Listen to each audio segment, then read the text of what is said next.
High everyone, welcome back to kitchen of Seema. আর আজকে একটা নতুন রান্না নিয়ে এসেছি, সেটা হচ্ছে চিংড়ি মাছ আর মিষ্টি কুমড়ো দিয়ে কিভাবে পুঁই শাক রান্না করা যায়। এটা খুবই টেস্টি, আর গরমে সবাই তো একটু লাইট খাবারই চায়।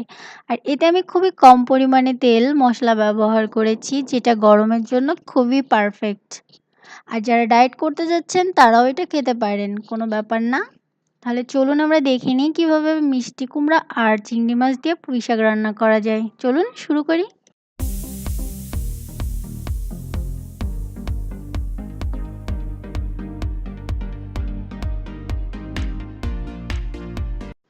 এই রান্নাটি করার জন্য প্রথমে আমরা উপাদানগুলো দেখে নিব। এই জন্য লাগছে আমাদের মিষ্টি কুমড়ো। এখানে আমি হাফ কেজি মতো মিষ্টি কুমড়ো নিয়েছি, এভাবে একটু মোটা মোটা করে কেটে নিয়েছি। এক আঁটি পুঁই শাক নিয়েছি, তার ডাঁটাটা আলাদা করে কেটে রেখেছি, আর শাকটা আলাদা করে ধুয়ে কেটে রেখেছি। ডাঁটাটা এভাবে কেটে, যেহেতু একটু মোটা তাই এর মাছ দিয়ে আমি ফেলে রেখেছি এভাবে করে চিড়ে, দেখুন। আর পুঁই শাকটাকে ভালো করে ধুয়ে নিয়ে তারপর এরকম করে কেটে রেখেছি, খুব বেশি কুচি করিনি, একটু মোটা মোটা করে বা বড় বড় করে কেটে রেখেছি। লাগছে চিংড়ি মাছ, আমি এখানে চিংড়ি মাছগুলো ভালো করে পরিষ্কার করে ধুয়ে রেখেছি, লেজের দিকে সামান্য একটু রেখে দিয়েছি, দেখতে ভালো লাগবে। লাগছে কাঁচামরিচ ফালি, আমি সেই সাথে কিছু লাল রঙের মরিচও নিয়েছি। লাগছে ভাজা জিরা গুঁড়ো সামান্য, আদা আর রসুন বাটা দুটো মিলে 1 টেবিল চামচের একটু কম। লাগছে পেঁয়াজ কুচি, একটা বড় পেঁয়াজ কুচি, আস্ত জিরা ফোড়নের জন্য, জিরা গুঁড়ো, হলুদের গুঁড়ো, লবণ, আর লাগছে গরম মশলার গুঁড়ো, ব্যাস। আর সেই সাথে তো তেল অবশ্যই লাগবে। প্রথমে আমি তেলটা গরম করে নিয়ে তার মধ্যে আস্ত জিরাটা ফোড়ন দিয়ে দিচ্ছি। এখানে আমি 1 টেবিল চামচের একটু বেশি তেল নিয়েছি, আপনি চাইলে এর থেকে একটু কম নিতে পারেন। যদি আপনি ডায়েটের জন্য রান্না করতে চান তাহলে একটু কম নিন। এবার জিরাটা থেকে একটা ঘ্রাণ বের হলে তার মধ্যে আমি দিয়ে দিচ্ছি পেঁয়াজ। এবার পেঁয়াজটাকে হালকা একটু ভেজে নিচ্ছি। পেঁয়াজটা যখন একটু ভাজা হয়ে যাবে তখন এর মধ্যে আমি দিয়ে দিচ্ছি আদা রসুন বাটা। এখানে আমি আদা আর রসুন দুটো মিলে 1 টেবিল চামচের একটু কমই নিয়েছি। আর দিয়ে দিচ্ছি সামান্য একটু লবণ, কারণ লবণ দিলে তেলটা একটু কম ছোটে। এবার এটা একটু ভাজা ভাজা হয়ে গেলে এর মধ্যে আমি দিয়ে দিচ্ছি সামান্য জল, আর দিয়ে দিচ্ছি হাফ চা চামচের একটু বেশি হলুদের গুঁড়ো। হলুদের গুঁড়োটা আমি একবারেই দিয়ে দিচ্ছি। এর মধ্যে আমি দিয়ে দিচ্ছি 1 চা চামচের মতো জিরা গুঁড়ো। খুবই সামান্য মশলা দিয়ে আমি এটা রান্না করছি, গরমের জন্য একদমই পারফেক্ট। আপনি চাইলে এখানে লাল মরিচের গুঁড়ো ব্যবহার করতে পারেন, কিন্তু আমি করিনি, কারণ আমি সবজির রঙটা পারফেক্ট রং রাখতে চাচ্ছি, এজন্য কোনোই করিনি। এবার এই মশলাটাকে একটু ভালো করে কষিয়ে নিতে হবে।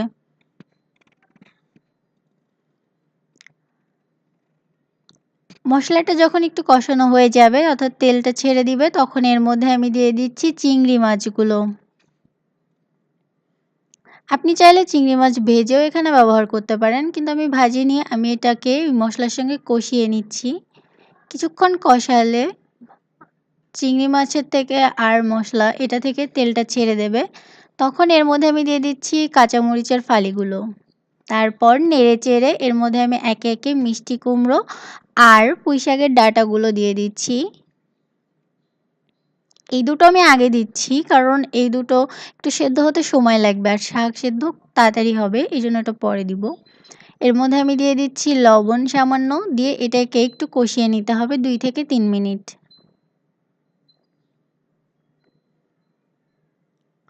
এখানে আমি পুঁই শাকের ডাঁটা, মিষ্টি কুমড়ো, কাঁচামরিচ, চিংড়ি মাছ আর মশলা দিয়ে এটাকে কষিয়ে নিচ্ছি। এরপর এতে আমি সামান্য জল দিয়ে দিয়েছি। এবার এটাকে আমি ঢেকে দিচ্ছি। 5-6 মিনিট ঢেকে দিলে এটা অনেকটাই নরম হয়ে আসবে, দেখুন। এরপর এতে আমি দিয়ে দিচ্ছি পুঁই শাকগুলো।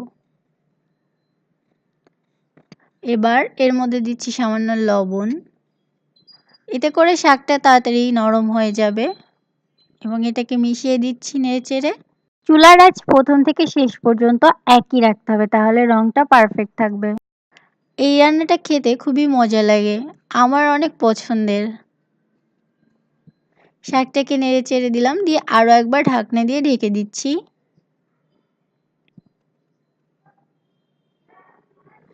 এবার কিছুক্ষণ পরে ঢাকনাটা খুলে নিয়ে এটাকে ভালো করে আরেকবার নেড়েচেড়ে দিচ্ছি। এবার এখানে যে আমি কাঁচা মরিচগুলো দিয়েছি সেই মরিচগুলো কয়েকটা নিয়ে একটু গলিয়ে দিচ্ছি, এতে করে ঝালটা তরকারির মধ্যে ভালো করে ছড়িয়ে যাবে। এবার এর মধ্যে আমি দিয়ে দিচ্ছি খুবই সামান্য পরিমাণে জল। আপনি চাইলে এই রান্নাটা শুকনো শুকনোও করতে পারেন, সেক্ষেত্রে জল একদমই কম দিতে হবে, বাট এই রান্নাটা একটু ঝোল টাইপেরই আমার বেশি পছন্দের। এখন এ পর্যায়ে যখন এটা আরেকটু রান্না হয়ে যাবে ৩-৪ মিনিট, তারপর অর্থাৎ বাকি সবগুলো নরম হয়ে আসবে, তখন এর মধ্যে আমি দিয়ে দেবো সামান্য চিনি। এটা অপশনাল, আপনি বাদ দিতে পারেন, তবে হাফ চা চামচ দিলে কিন্তু টেস্টটা অনেক বেটার লাগে। আর এই রান্নাটা টেস্টি করার প্রধান শর্ত হচ্ছে মিষ্টি কুমড়ো। মিষ্টি কুমড়োটা যদি ভালো মতো টেস্টি না হয়, তাহলে এই রান্নাটা ভালো লাগবে না, পুরো রান্নার স্বাদটাই মাটি হয়ে যাবে। এখানে সব সবজি নরম হয়ে গেলে এর মধ্যে আমি দিয়ে দিচ্ছি হাফ চা চামচ ভাজা জিরা গুঁড়ো আর ১ চা চামচ মতো গরম মশলার গুঁড়ো।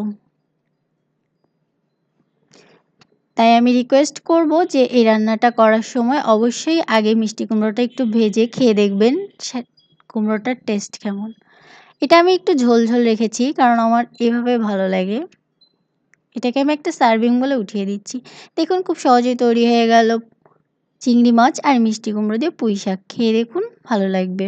ভিডিওটি দেখার জন্য ধন্যবাদ, আর চ্যানেলটা অবশ্যই সাবস্ক্রাইব করবেন।